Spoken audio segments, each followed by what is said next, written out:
Et nous voilà enfin arrivés à notre mystérieuse partie du cours. Il s'agit donc, comme vous voyez, des boucles.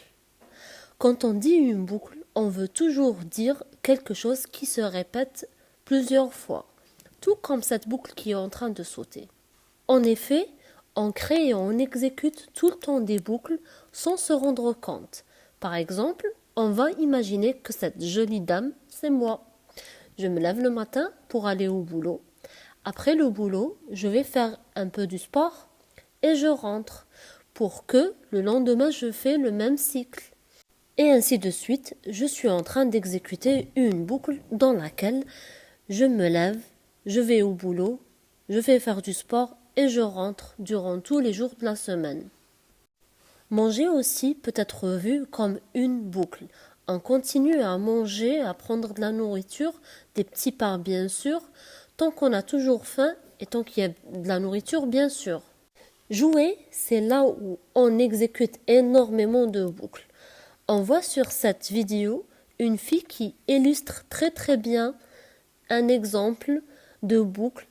Donc, elle est en train de sauter, elle suit certains chemins bien dessinés, et quand elle arrive aux différents rectangles, elle exécute un certain geste qui est bien sûr décrit dans la case, et elle le répète un nombre de fois.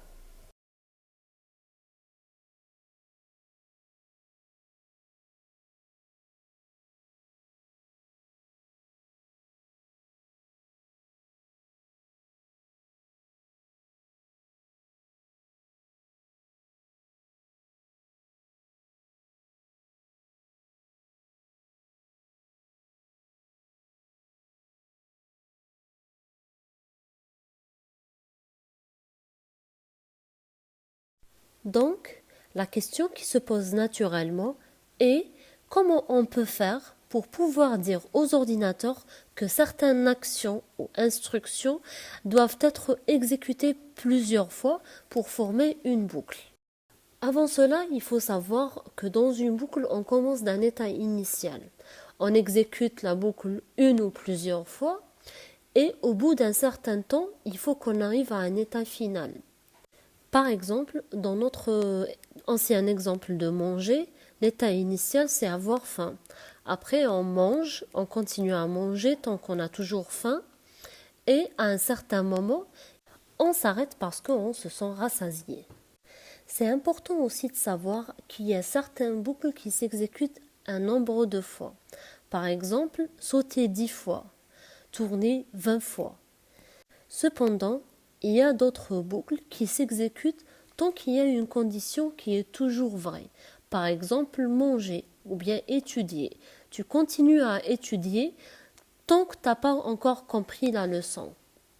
Pour répondre à notre question, il faut savoir qu'en informatique, on a 3 types de boucles. On a la boucle pour, la boucle tant que et la boucle répétée. Dans ce qui suit, on va préciser la syntaxe de chaque boucle, suivi par quelques exemples sur chaque type.